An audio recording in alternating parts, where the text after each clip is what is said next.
आज से हम लोग कक्षा 9 के गणित विषय की सीरीज़ शुरू करने जा रहे हैं और इस सीरीज़ में कक्षा 9 का पूरा गणित कवर किया जाएगा starting from chapter 1 to the last. और हर चैप्टर में कक्षा 9 के गणित की जो भी टॉपिक्स हैं उनकी डीपली आपको नॉलेज दी जाएगी। और आज से मैं जो है हम लोग चैप्टर 1 क्लास कक्षा 9 का जिसका नाम है संख्या पद्धति, जिसको इंग्लिश में नंबर सिस्टम बोलते हैं, यहाँ से हम लोग शुरू कर रहे हैं। स्टार्ट करने से पहले मैं अपना एक शॉर्ट इंट्रोडक्शन दे देता हूँ। मेरा नाम है गौतम कुमार और मैंने अपना बीटेक एनआईटी कालीकट से, उसके बाद में अपना एमटेक आईआईटी रुड़की से किया और अभी मैं डिप्टी मैनेजर की पोस्ट पे north eastern electric power corporation में कार्यरत हूँ। तो चलिए स्टार्ट करते हैं। तो आज हम लोग का टॉपिक है संख्या पद्धति। संख्या पद्धति में जो है हम लोग नंबर सिस्टम के बारे में आज जानेंगे। और मैं सबसे पहले आपको बता दूं कि ये जो वीडियो है, ये जो सीरीज़ है पूरी, ये हिंदी मीडियम के स्टूडेंट्स के लिए रहेगी। अब हिंदी मीडियम के स्टूडेंट्स के लिए सबसे बड़ी प्रॉब्लम क्या है कि वो अप टू 12th तक तो सब कुछ वो हिंदी में पढ़ते हैं, ठीक है, लेकिन आफ्टर 12th उनको एकदम जो ड्रास्टिकली उनका चेंज आता है लैंग्वेज में, इंग्लिश हिंदी टू इंग्लिश। तो मैं हिंदी मीडियम के सभी स्टूडेंट्स से रिक्वेस्ट करूँगा कि आप हिंदी के साथ साथ उसका इंग्लिश में उसका क्या मीनिंग है उस पर भी आप ध्यान देते जाइए, उसको आप याद करते जाइए, नहीं तो आपको 12th के बाद में प्रॉब्लम होगी। 12th के बाद में प्रॉब्लम ना हो इसीलिए आप हिंदी के साथ साथ उसका इंग्लिश में क्या मीनिंग है उसके लिए आपको बहुत समझना बहुत ज़रूरी है। तो चलिए स्टार्ट करते हैं। और ये जो सीरीज़ है ये हिंदी मीडियम के स्टूडेंट्स के लिए है। आप भले ही पूरे भारतवर्ष में किसी भी स्टेट के किसी भी बोर्ड में पढ़ रहे हो, अगर आप हिंदी मीडियम के स्टूडेंट हो तो ये आपके लिए बहुत ज़्यादा हेल्पफुल है। इसके पैरेलली मैं सेम टॉपिक सेम क्लास की सीरीज एनसीईआरटी की मैं इंग्लिश में भी लाने वाला हूँ। अभी तो फर्स्ट चैप्टर से हम लोग स्टार्ट करते हैं। तो इसमें हम सबसे पहले ऊपर देखेंगे, ये जो हमारी बनी हुई है इसको हम लोग संख्या रेखा बोलते हैं। और ये जो संख्या रेखा है, जीरो से अगर हम लोग दाईं साइड, ठीक है, अगर हम लोग दाईं साइड को जाएंगे तब हमारी जो संख्याएं हैं वो बढ़ती हुई जाएंगी, अंक हमारे बढ़ते हुए जाएंगे धनात्मक में, ठीक है। और अगर इसके हम बाईं साइड में जाएंगे तब बाईं साइड में हमारी जो है ऋणात्मक संख्याएं घटती हुई जाएंगी, ठीक है। तो यहाँ पे -1 है, -2 है, ये घटती हुई जा रही है। आपको देखने से लग रहा है कि ये तो बढ़ती हुई जा रही है, लेकिन ऐसा नहीं है, ये ऋणात्मक संख्याएं हैं। -4 जो है वो -2 से, -3 से, -1 से छोटा है, ठीक है। तो इधर जाने पे संख्या हमारी बढ़ती हैं दाईं तरफ, राइट हैंड साइड, और लेफ्ट हैंड साइड में हमारी संख्याएं घटती हैं। तो ये संख्या रेखा है। इसी के थ्रू हम लोग सबसे पहले जानने की कोशिश करेंगे कि प्राकृतिक संख्याएं क्या होती हैं। प्राकृतिक संख्या, इसको इंग्लिश में नेचुरल नंबर्स बोलते हैं, जिसको हम एन से प्रदर्शित करते हैं। प्रदर्शित करते हैं इन द सेंस हम इसको एन से डिनोट करते हैं। अब प्राकृतिक संख्या क्या होती है, अब आप मान के चलिए कि आप एक बैग ले लीजिए, एक थैला ले लीजिए और इस संख्या रेखा पर जीरो पे खड़े हो जाइए, ठीक है। जीरो पे खड़े हो गए आप। अब इसके दाईं तरफ आप चलना शुरू कीजिए। अब आपको जो जो संख्याएं आपको मिल रही हैं, सॉरी मैं यहाँ पे ये 1 लिखना भूल गया, ये बीच में एक 1 है, ठीक है। अब जो जो संख्याएं आपको मिल रही हैं आप वो सारी संख्याएं अपने बैग में रखना शुरू कर दीजिए। बैग में रखते जाइए 1 2 3 4 5 6 7। तो ये जो सारी संख्याएं हैं ये आपकी प्राकृतिक संख्याएं हैं, नेचुरल नंबर है। ये ध्यान दीजिएगा, इसमें जीरो इंक्लूड नहीं करना है। आप जीरो से चलना शुरू किए, लेकिन जो आपको संख्या मिलती जाएगी वो आप रखिए। तो वो सारी संख्याएं आपकी प्राकृतिक संख्याएं कहलाई जाएंगी। अब इसके बाद में फिर नेक्स्ट आता है हमारा पूर्ण संख्याएं। पूर्ण संख्या में क्या है कि आपने अपने थैले में जितनी भी सारी संख्याएं भरी हैं, लेकिन आपने पहले जीरो नहीं भरा था, अब आप जीरो भी भर लीजिए। तो जीरो को मिलाने के बाद में अब आपके थैले में जितनी जो भी संख्याएं बनी हैं, बची हैं, वो सारी संख्याएं आपकी पूर्ण संख्याएं कहलाती हैं। तो प्राकृतिक संख्याएं और पूर्ण संख्याओं में सिर्फ एक फ़र्क है, वो फ़र्क है सिर्फ जीरो का, शून्य का।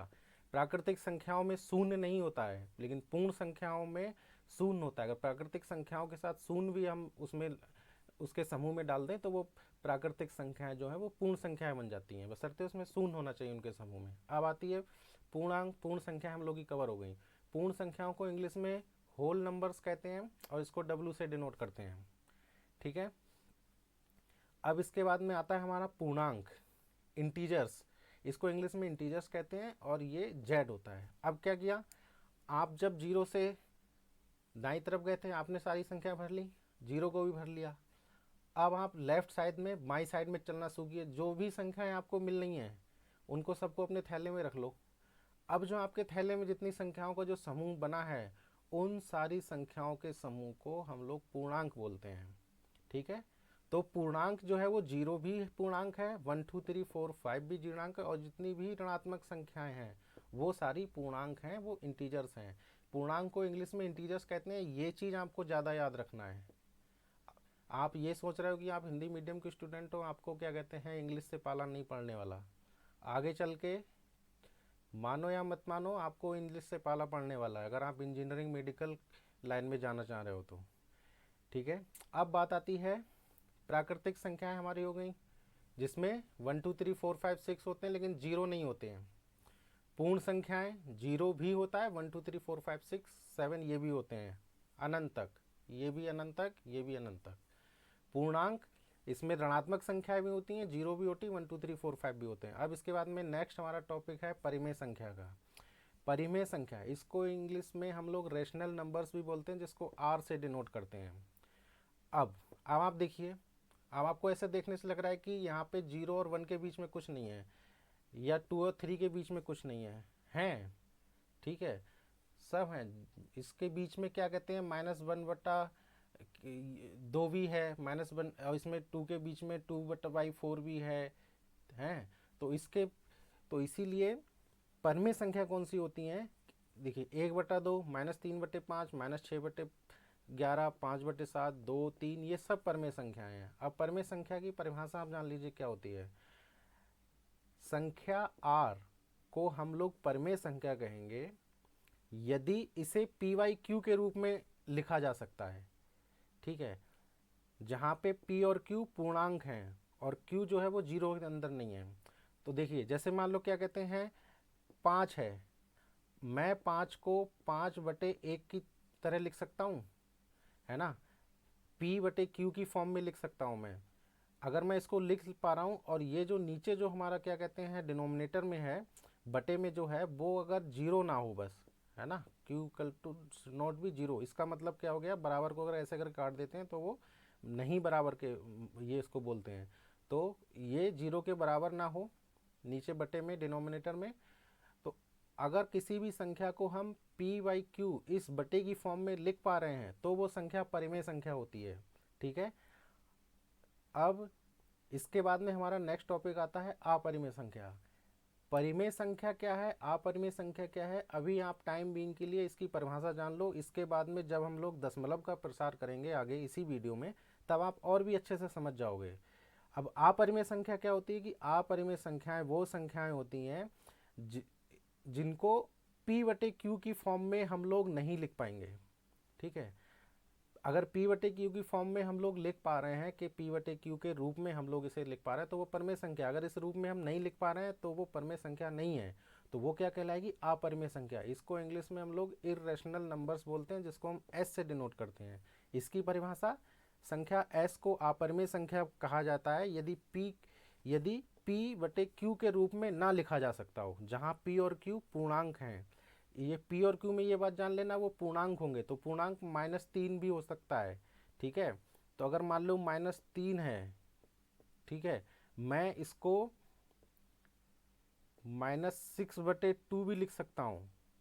ठीक है, क्योंकि आफ्टर ऑल इसको काटने के बाद में अगर मैं इसको सॉल्व करूँगा तो -3 आएगा, तो -3 को -6/2 भी लिख सकता हूँ। तो ये देखिए p/q की फॉर्म में आ गया, तो ये भी पूर्ण, तो आपका परमेय संख्या है, और -3 भी परमेय संख्या है।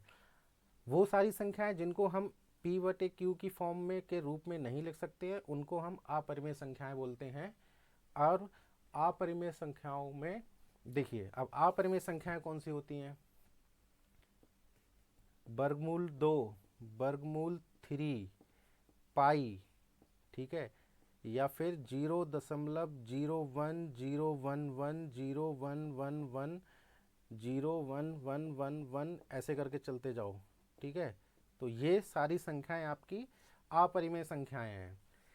ठीक है, अब इसके बाद में परिमेय संख्या और अपरिमेय संख्याओं को हम और भी आगे अच्छे से जानेंगे कि इन दोनों में और बेसिक क्या डिफरेंस होता है, अभी आगे की इसी वीडियो में हम लोग जानेंगे। अब नेक्स्ट टॉपिक है वास्तविक संख्याएं। वास्तविक संख्याएं क्या होती हैं, आपने जो बैग लिया था, आपने उस बैग में बाई दाईं तरफ चलते समय जो भी संख्याएं भरी थी उनको प्राकृतिक संख्या कहा जाता है। अब उस बैग में आपने प्राकृतिक संख्याओं के बाद में जीरो भी भर लिया, अब वो आपकी पूर्ण संख्याएं हो गई। अब इसके बाद में इधर आपने ये ऋणात्मक संख्या, अब इधर मुड़ना शुरू किया, आपने ऋणात्मक संख्याएं भी अपने बैग में भर ली, तो अब जो है पूर्णांक हो गए, आपके बैग में रखी हुई सारी संख्याएं पूर्णांक हो गई। अब एक और दो के बीच में भी तो कुछ संख्याएं हैं ना, दो और तीन के बीच में भी तो कुछ संख्याएं हैं, ठीक है। एक और दो के बीच में जैसे 1/2 है, दो और तीन के बीच में 2/3, 3/2 है, ठीक है, ये सारी संख्याएं हैं। इसी तरह से इसके इसके बीच में भी संख्याएं हैं।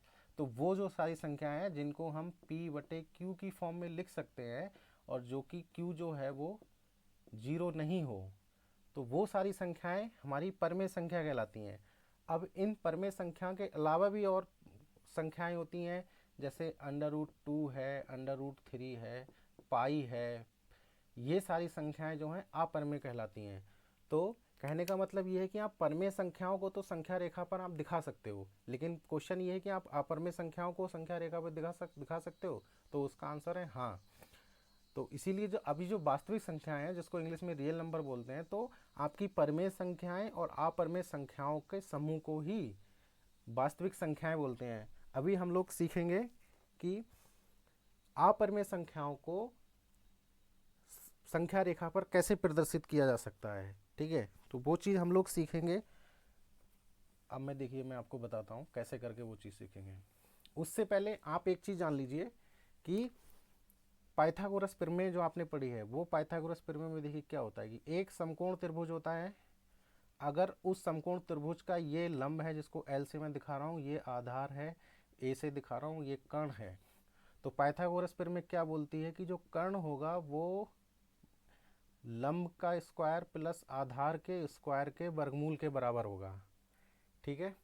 अभी एक ऐसा मैं समकोण त्रिभुज बनाता हूँ जिसका लंब एक है, आधार एक है, तो इस केस में कर्ण कितना हो जाएगा, देखिए इस फॉर्मूले में मैं रखूँगा लंब एक का स्क्वायर प्लस आधार एक का स्क्वायर, तो ये कर्ण जो हो जाएगा वो एक का वर्ग एक हो जाएगा प्लस एक का वर्ग एक, तो ये यहाँ पे दो हो जाएगा। तो इस तरह से कर्ण जो है 10 √वर्गमूल 2 निकल के आ जाएगा, ठीक है। तो ये चीज़ समझ लीजिए। अब मैं आपको वर्गमूल 2 संख्या रेखा पर दिखाता हूँ। अब ये संख्या रेखा है, ये आप 0 है, ये 1 है और ये 2 है, ये ठीक है। अब मैं यहाँ पे एक ऐसा समकोण त्रिभुज बनाता हूँ जिसका आधार एक है और लंब भी एक है। तो इस पाइथागोरस प्रमेय के हिसाब से आपको देखने से पता चल जाएगा कि इसका जो कर्ण होगा वो वर्गमूल 2 होगा। अब आप इस दूरी, ये दूरी वर्गमूल 2 है, √2 है।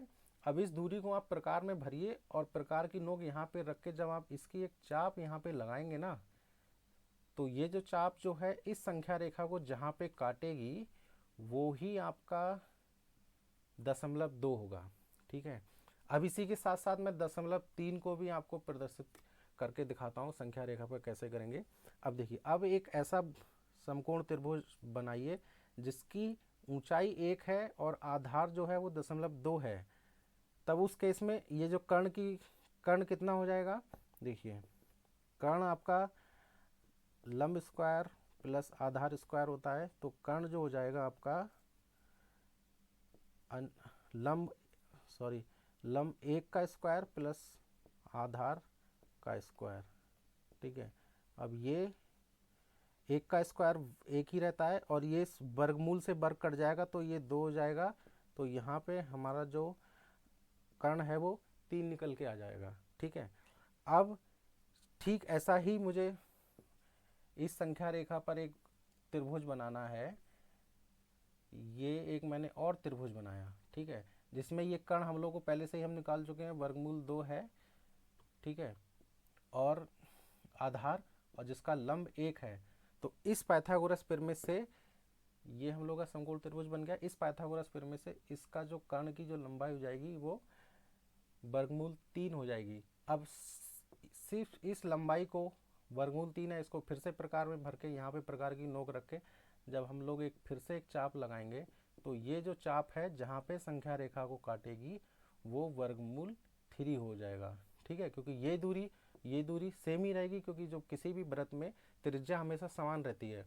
तो अंडर रूट 2 के टाइम पे 0.2 हमारी वो वर्गमूल 2 हमारी त्रिज्या थी वृत्त की, जिससे चाप काटा, यहाँ पे वर्गमूल 2 लिख गया। उसी तरह से वर्गमूल 3 भी हम लोगों ने इस आधार पे यहाँ पे प्रदर्शित कर लिया है। ठीक है, तो इस तरह से वर्गमूल 2 वर्गमूल 3 जो कि अपरिमेय संख्याएं हैं, पाई भी हमारी अपरिमेय संख्या है, तो इन सब संख्याओं का समूह और परमेय संख्याओं का समूह ही आपकी वास्तविक संख्याएं होती हैं, और वास्तविक संख्याएं आपकी संख्या रेखा पर प्रदर्शित की जा सकती हैं। इसीलिए इसको संख्या रेखा को वास्तविक संख्या रेखा भी बोलते हैं। ठीक है, अभी परमेय संख्या और अपरमेय संख्या में और जो मेन अंतर क्या होता है, वो हम लोग जब दशमलव का प्रसार पढ़ेंगे इसी टॉपिक में आगे, तब क्या कहते हैं आपको बहुत अच्छे समझ में आ जाएगा कि परमेय संख्या और अपरमेय संख्या में जो है फ़र्क क्या होता है। अब हम लोग वास्तविक संख्याएं के बारे में हम लोग पता चल गया है। ठीक है, वास्तविक संख्याएं क्या होती हैं, रियल नंबर्स। अब हम उनके दशमलव प्रसार के बारे में जानेंगे कि दशमलव प्रसार जो है वो कैसे करके होता है। इसी के आधार पे हम संख्याओं को फिर से डिफ्रेंशिएट करेंगे कि वो परमेय संख्या है या वो अपरमेय संख्या है। ठीक है, उसके लिए मैं 3 संख्याएं ले रहा हूँ, एक 10/3, एक 7/8 और एक 1/7। ठीक है, अब इन 3 संख्याओं को मैं पहली संख्या लेता हूँ। पहली संख्या में जो है 10 को 3 से भाग करता हूँ।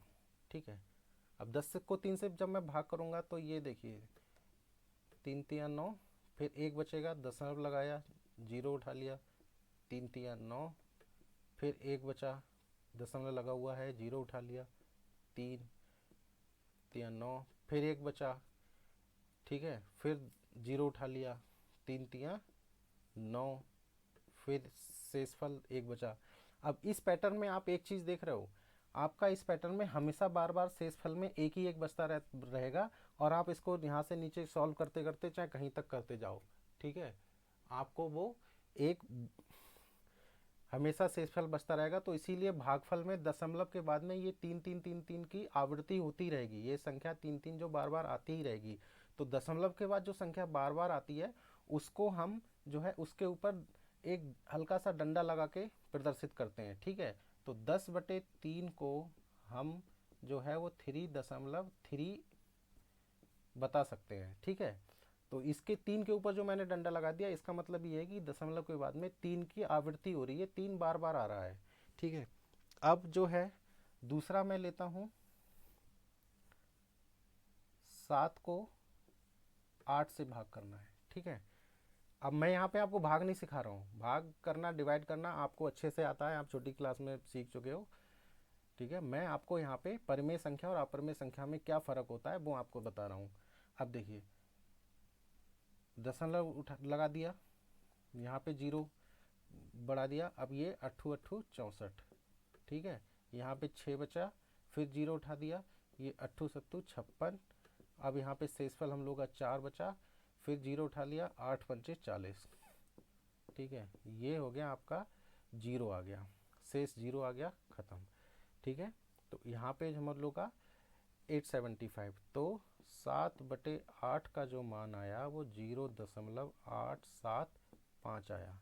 ठीक है, ये दशमलव के बाद में जितने भी नंबर्स होते हैं, जो भी संख्या होती हैं, उनको अलग अलग बोला जाता है एक साथ। मैं इसको 0.875 नहीं बोल सकता। ठीक है, ये 0.875 ही होगा। ठीक है, अब इसके बाद में जो दूसरी मान लो कि एक संख्या बची है, उसको देखते हैं। ये है 1 को 7 से भाग करना है। ठीक है, अब देखिए, इसको ध्यान से देखिएगा, 0 लगा के दशमलव लगा दिया, यहाँ पे 0 उठा लिया। अब देखो 7 एकम 7। ठीक है, ये 3 आ गया, फिर दशमलव लगा हुआ ही है, यहाँ पे 0 लगा दिया, 7 चौक 28, 2 हो गए, फिर 0 उठाया, 7 दूनी 14, यहाँ पे शेषफल 6 आया, फिर 0 लगा दिया, 7 8 56, फिर 4 शेष बचा, 0 उठा लिया, 7 पंजे 35, ये शेष 5 होगा, फिर 0 लगा दिया, सत्तू सत्तू 49, फिर अब यहाँ पे एक आ गया, ठीक है, सत्तू सत्तू 49, अब यहाँ पे एक आ गया। अब क्या है कि देखिए, अब इसके बाद में जब मैं जीरो लूँगा ना फिर से यहाँ पे, तो ये फिर सेम चीज़ यहाँ पे आगे जाएगी। फिर इसके बाद में जो नीचे मैं कैलकुलेशन करूँगा वो कैलकुलेशन फिर सेम ऐसी ही आएगी। इसके बाद में फिर से ये जो यहाँ पे 1 4 2 8 5 7 ये है, ये फिर से रिपीट होते रहेंगे, ठीक है। तो यहाँ पे जो रिपीट होने वाली संख्या है इसमें पूरी के ऊपर मैं डंडा खींचूंगा। इसका मतलब डंडा खींचने का मतलब ये है कि ये सारी संख्या रिपीट होगी। अब इसके बाद फिर से एक आएगा, चार आएगा, दो आएंगे, आठ आएगा, पाँच आएगा, सात आएगा। तो अब यहाँ पे मैं 1/7 को जो है 1/7 को 0.142857 ये लिख देता हूँ और इसके ऊपर डंडा लगा दूंगा। इसका मतलब ये कि ये फिर से ये संख्या रिपीट होगी आगे और ये चलती रहेगी, ठीक है। अब देखिए, जहाँ पे आपका शेषफल 0 आ जाए, ठीक है, तो इसको हम लोग शांत दशमलव बोलते हैं, ठीक है। जहाँ पे आपका शेषफल 0 आ जाए उसको हम लोग शांत दशमलव बोलते हैं। शांत दशमलव, या फिर इसको इंग्लिश में टर्मिनेटिंग, ठीक है, इसको हम लोग टर्मिनेटिंग बोलते हैं। क्योंकि जब मैंने 7 को 8 से भाग दिया तो दशमलव के बाद में 8 आया, 7 आया, 5 आया, इसके बाद कुछ नहीं आएगा, ये खत्म हो गया यहाँ पे, ठीक है। तो ये टर्मिनेटिंग शांत दशमलव बोलते हैं। और यहाँ पे क्या है कि इसमें देखो ये चीज़ आगे रिपीट होती जा रही है, 3 3 3 आते आई गए। इस वाले में 1 1 4 2 8 5 7 के बाद फिर से आएगा। अगर मैं नीचे फिर से इसकी कैलकुलेशन करूँ तो इनको जो हम बोलेंगे वो अनबसानी आवृत्ति, ठीक है। इस जो इसको इंग्लिश में non terminating, non terminating recurring English में। इंग्लिश आप जरूर सीख लो, ठीक है। इंग्लिश में इसका क्या मीनिंग है ये सीखना बहुत ज़रूरी है। तो नॉन टर्मिनेटिंग का मतलब ये चीज़ जो चीज़ ख़त्म ना हो, ठीक है, वो, और रिकरिंग बार बार आए। तो इसीलिए ये आपकी नॉन टर्मिनेटिंग रिकरिंग है, ये भी आपकी नॉन टर्मिनेटिंग रिकरिंग है। ये हिंदी में बोलेंगे तो अनबसानी आवृत्ति। और ये जो शांत दशमलव है, शांत दशमलव वाला जिसमें जिसके शेषफल में मतलब एक समय के बाद में 0 आ जाए, 0 आ गया तो हमारी भाग खत्म हो गई, तो ये शांत दशमलव है। अब जो परिमेय संख्या जो होती हैं, ठीक है, परिमेय संख्या वो कौन सी होती हैं? जिनका दशमलव प्रसार या तो शांत दशमलव हो या फिर अनबसानी आवृत्ति हो, ठीक है। तो ये दोनों टाइप की संख्याएं जिनका दशमलव प्रसार शांत दशमलव हो, अनबसानी आवृत्ति इंग्लिश में नॉन टर्मिनेटिंग रिकरिंग हो, वो सारी संख्याएं हमारी परिमेय संख्या कहलाती हैं, ठीक है। अब इसके बाद में आ जाता है आपका अपरिमेय संख्या, ठीक है। अपरिमेय संख्या के बारे में देखिए मैं आपको बताता हूँ। तो ये इसका दशमलव प्रसार आपको तीनों चीज़ों का समझ में आ गया। अगर नहीं समझ में आया तो फिर से आप वीडियो को बैक करके फिर से आप देख सकते हैं, ठीक है।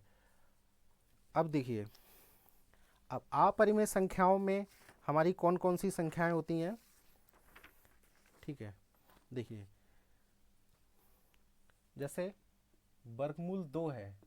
अब अगर मैं वर्गमूल 2 का मान लिखना शुरू करूं तो 1.412 सॉरी 41412353 623950848, ठीक है, 8016 और ऐसे आप चलते जाओ, ये कभी ख़त्म नहीं होगा, ठीक है। एक दशमलव ये आपकी वर्गमूल 2 का मान है, ठीक। अब देखिए, अब इसमें क्या है, जो परिमेय संख्याएं थी उसमें क्या था, या तो दशमलव के बाद में आपका एक संख्या के बाद में आगे खत्म हो जा रहा था, ठीक है, लिमिट थी। अगर लिमिट नहीं थी तो जो भी संख्याएं थी या तो वो कोई एक अंक, नहीं तो उस कुछ अंकों का समूह जो कि रिपीट हो रहा था।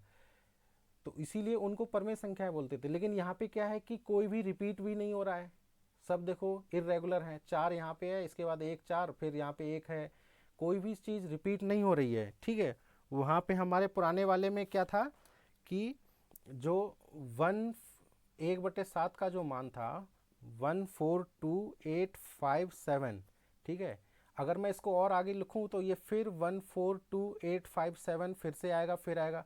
तो ये चीज़ रिपीट हो रही थी।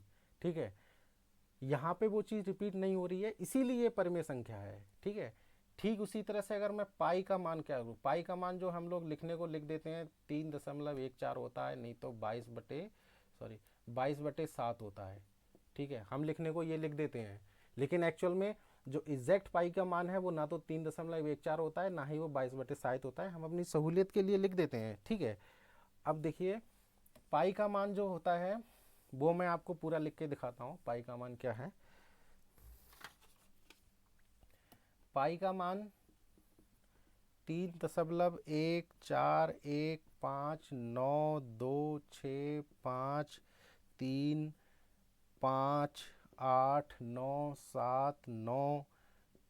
2 3 8 4 6 और ऐसे चलते जाओ जहाँ तक जाना है आपको। आप इसकी पाई की वैल्यू अगर आप लिखना चाहो तो चांद तक लिख दो यहाँ से लेके, तब भी पाई की वैल्यू आप दशमलव के बाद में पूरी नहीं लिख पाओगे, क्योंकि ये अनंत तक, ये भी अनंत तक जा रही है, ये भी अनंत तक जा रही है।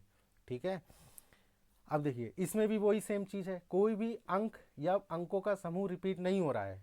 ठीक है, तो जब दशमलव के बाद में कोई भी अंक की आवृत्ति ना हो, नहीं तो अंकों के समूह की जब आवृत्ति नहीं होती है, तब उसको हम लोग क्या कहते हैं?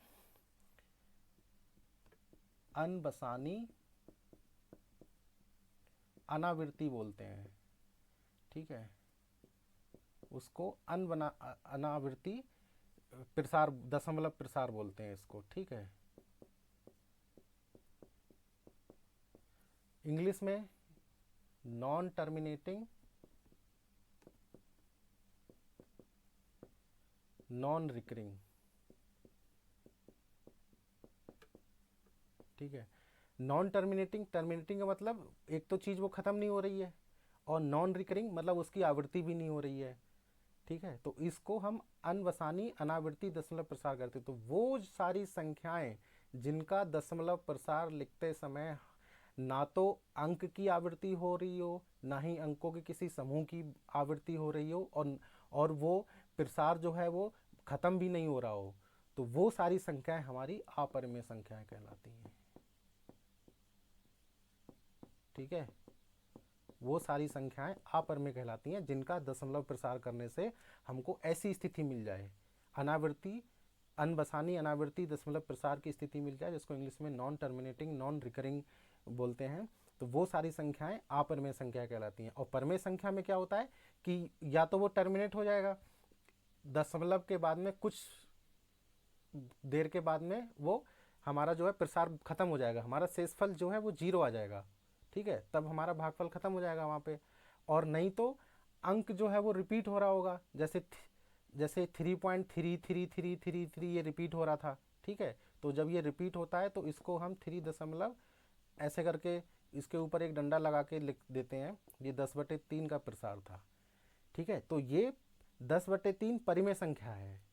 ठीक है, और 1/7 ये भी परिमेय संख्या है। इसमें मैंने आपको जो बताया था ना, 0 दशमलव क्या कहते हैं 142857, फिर से 142857 आएगा। ठीक है, तो ये चीज़ जो है यहाँ पे अंकों का समूह रिपीट हो रहा है, उसकी आवृत्ति हो रही है, और यहाँ पे अंक की आवृत्ति हो रही है, तो ये भी परिमेय संख्या है, ये भी परिमेय संख्या है। और परिमेय संख्या को तो मैंने पहले ही बताया था, आप इसको जिसको आप P/Q की रूप में लिख सको, और जो कि Q जो हो बस 0 ना हो, बस वो आपकी परिमेय संख्या कहलाती है।